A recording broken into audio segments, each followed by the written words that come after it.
স্বাগত জানাচ্ছি বিশ্ব সংবাদে। চলুন দেখে আসি আজকের গুরুত্বপূর্ণ হেডলাইনগুলি। ভারতের পশ্চিমবঙ্গ রাজ্যের মালদা জেলায় আচমকা ঝড় বৃষ্টির কারণে 11 জনের মৃত্যু ঘটল। মৃত 11 জনের মধ্যে 3 জনের বাড়ি পুরাতন মালদা থানার শাহপুর এলাকায়। মৃতদের মধ্যে 2 জন স্কুল ছাত্র ছিল।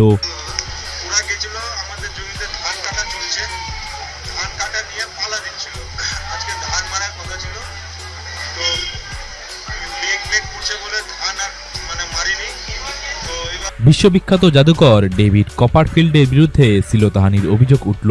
অভিযোগ দায়ের করেছে 16 জন মহিলা।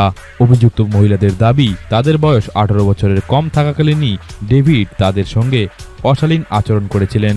আমেরিকার পর ব্রিটেন বিষাক্ত ভারতীয় মশলার বিরুদ্ধে বড়সড় পদক্ষেপ নিয়েছে সুনাক প্রশাসন। 250-এর বেশি সরকারি কর্মকর্তা ও 4 প্রতিষ্ঠানের ওপর ভিসা নিষেধাজ্ঞা চাপালো মার্কিন যুক্তরাষ্ট্র। 26 বছর আগে 1998 সালে স্কুলে যাবে বলে বেরিয়ে উধাও হয়ে গিয়েছিল ওমর বিন ওমরান, আলজেরিয়ার নাগরিক। সেই সময় তার বয়স ছিল মাত্র 19 বছর। তারপর থেকে তার পরিবার তাকে খুঁজে পাচ্ছিল না। পরিবারে অনেক খোঁজাখুঁজি চলছিল, কিন্তু এতদিন পরে তাকে পাওয়া গেল। গৃহযুদ্ধ চলছিল যখন তিনি হারিয়ে গিয়েছিল। তাকে পাওয়া গেল প্রতিবেশী বাড়িতেই। ফের করোনা ভাইরাসের থাবা বাংলাদেশে। এবার কোভিডে আক্রান্ত হলেন বাংলাদেশের অর্থমন্ত্রী আবুল হাসান মাহমুদ আলী।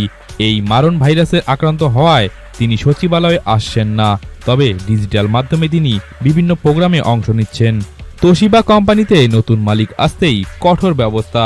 জাপানেই কর্মরত 4000 কর্মীকে ছাঁটাই করা হয়েছে।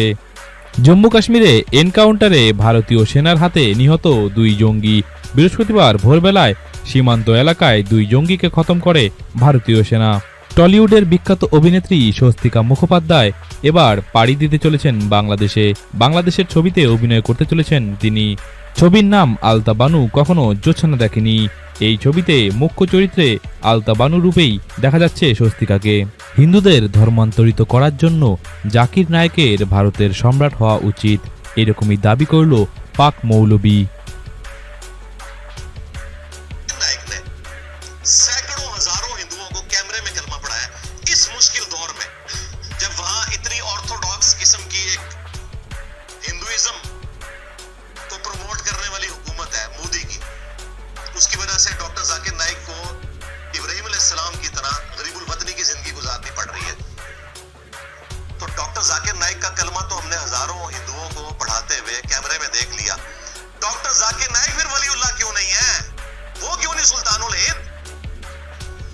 आज डॉक्टर जाकिर नाइक ने গুলিবিদ্ধ হয়ে হাসপাতালে ভর্তি স্লোভাকিয়ার প্রধানমন্ত্রী রবার্ট ফিকো। হামলার নিন্দা করে পাশে থাকার আশ্বাস দিয়েছেন ভারতের প্রধানমন্ত্রী নরেন্দ্র মোদী। পেশায় তিনি কবি, কাগজ কলমে সৃষ্টির খেলায় আনতে পারতেন বিপ্লব, কিন্তু তার বদলে ক্ষমতার বিরুদ্ধে লড়াইয়ের জন্য হাতে তুলে নিলেন বন্দুক। চাঞ্চল্যকর তথ্য উঠে এলো স্লোভাকিয়ার প্রধানমন্ত্রীর গুলি চালানোর ঘটনায়। যিনি গুলি চালিয়েছেন তিনি একজন কবি।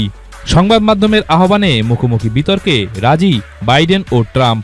কবে হবে জোর এই বাকযুদ্ধ, তা নিয়ে উঠছে জল্পনা। 3 সপ্তাহ ধরে কলকাতার আনাচে কানাচে দাপিয়ে বেড়ালো ন্যাশনাল সিকিউরিটি গার্ড অর্থাৎ ভারতের এনএসজি এবং মার্কিন বিশেষ অভিযান বাহিনী বা এসওএফ। যৌথভাবে সন্ত্রাস বিরোধী অভিযান চালালো ভারত ও মার্কিন যুক্তরাষ্ট্রের এই 2 বাহিনী। প্রতি বছরই ভারত ও মার্কিন যুক্তরাষ্ট্রের মধ্যে বিভিন্ন শহরে এই মহড়া হয়ে থাকে। উন্মুক্ত সীমান্ত দিয়ে বাংলাদেশ থেকে ভারতে লক্ষ লক্ষ টাকা মূল্যের সোনার বিস্কুট পাচার করার সময় এক ভারতীয় পাচারকারীকে আটক করল ভারতের বিএসএফ। 21 বছর বয়সী ধৃত ওই ভারতীয় নাম জিতেন মণ্ডল। রায়গঞ্জের অধীন 61 নম্বর সীমান্তরক্ষী বাহিনীর জওয়ানরা দক্ষিণ দিনাজপুর জেলার ভারত বাংলাদেশ সীমান্ত এলাকায় গ্রেফতার করে তাকে। নাইজেরিয়ার উত্তরাঞ্চলীয় কানো রাজ্যের একটি মসজিদে এক ব্যক্তি হামলায় অন্তত 11 জন প্রার্থনাকারী নিহত এবং কয়েক ডজন লোক আহত হয়েছে। অভিযোগ, এক ব্যক্তি মসজিদের দরজায় পেট্রোল ছিটিয়ে আগুন ধরিয়ে দেওয়ার আগে দরজায় তালা লাগিয়ে প্রায় 40 জন প্রার্থনাকারীকে আটকে ফেলে। উত্তরাধিকার ভাগাভাগি নিয়ে পারিবারিক বিরোধীর জেরে এই ঝামেলার সূত্র হয়। মহিলারা বাইরে কাজ করতেই বাড়ছে বিবাহ বিচ্ছেদ, এইরকমই প্রতিক্রিয়া দিলেন পাকিস্তানের এক ক্রিকেটার। घर वाले जलील बीवियां शोर में लड़ाई हो रही है, इतना हालात खराब हो गए।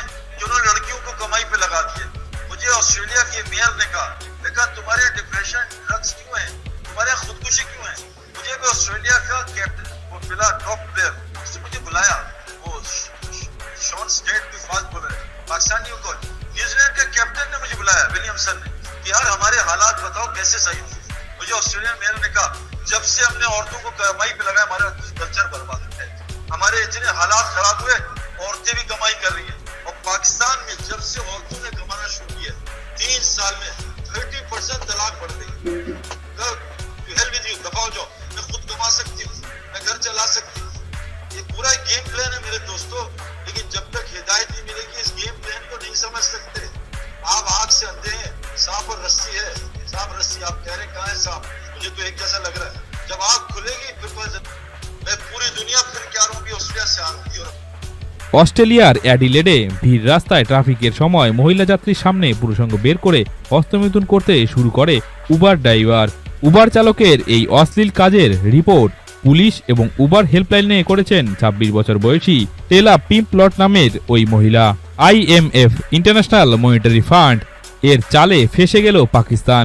উপায় না পেয়ে সমস্ত সরকারি কোম্পানি বিক্রির পথে শাহবাজ শরীফের সরকারের। ফিলিস্তিনপন্থী বিক্ষোভকারীরা যুক্তরাষ্ট্রের ক্যালিফোর্নিয়া অঙ্গরাজ্যের আরবিন শহরে ক্যালিফোর্নিয়া বিশ্ববিদ্যালয়ের একটি ভবন দখল করে নিয়েছে। গত বুধবার তারা ভবনটি ঘেরাও করেন। বিশ্ববিদ্যালয়টির কর্মকর্তারা ক্যাম্পাসে পুলিশের কয়েকটি সংস্থাকে ডেকে এনেছেন। উত্তর গাজায় ইসরায়েলের ৫ সেনা নিহত হয়েছে। প্রথা মেনেই প্রাচীন গ্রিসের অলিম্পিকের মশাল প্রজ্বলন হল ২০২৪ প্যারিস অলিম্পিকের জন্য। গ্রিসের দক্ষিণ প্রান্তে ২৬০০ বছরের পুরনো হেরা মন্দিরে মশাল প্রজ্বলন করল অভিনেত্রী ম্যারি মিনা। সুদানে সংঘর্ষে লিপ্ত দেশটির সেনাবাহিনী বা আধা সামরিক বাহিনী। দুর্ভিক্ষের মুখে সুদান, জানালেন রাষ্ট্রসংঘের প্রতিনিধি। দুর্ভিক্ষের মুখে সুদান, জানালেন রাষ্ট্রসংঘের প্রতিনিধি। সুদানে সংঘর্ষে লিপ্ত দেশটির সেনাবাহিনী ও আধা সামরিক বাহিনী। এই অবস্থায় বর্তমানে দুর্ভিক্ষের মুখে এসে দাঁড়িয়েছে উত্তর পূর্ব আফ্রিকার দেশটি। এই তথ্য জানিয়েছেন রাষ্ট্রসংঘের প্রতিনিধি ক্লেমেন্টাইন কোয়েটা সালামি। তিনি বলেছেন সুদান এখন ভয়ঙ্কর হিংস্র আগ্নেয়গিরির মুখে পড়ে গিয়েছে। নিউ ক্যালেডোনিয়ায় কমপক্ষে ১২ দিনের জন্য জরুরি অবস্থা জারি করেছে ফ্রান্স। দ্বীপপুঞ্জে মারাত্মক অস্থিরতা দমন করার জন্য নিরাপত্তা বাহিনীর ক্ষমতা বাড়ানো হয়েছে। সেখানে আদিবাসীরা দীর্ঘদিন ধরে স্বাধীনতা চেয়েছিল। অর্থনৈতিক উন্নতির জন্য দেশ জুড়ে চলছে ব্যাপক পরিমাণে গাঁজার চাষ। এমনই ভয়ঙ্কর ঘটনা ঘটতে চলেছে পাকিস্তানে। ঔষধ তৈরির উদ্দেশ্যে গাঁজার ব্যবহার বৈধ করেছে পাকিস্তান সরকার। এই নিয়ে ফেব্রুয়ারিতে একটি আইনও পাশ করেছে পাকিস্তান সরকার। বিশ্বের প্রতিদিনের গুরুত্বপূর্ণ খবরের হেডলাইন্স দেখতে সাবস্ক্রাইব করুন বিশ্ব সংবাদ এবং শেয়ার করুন প্রিয়জনদের সাথে। ধন্যবাদ।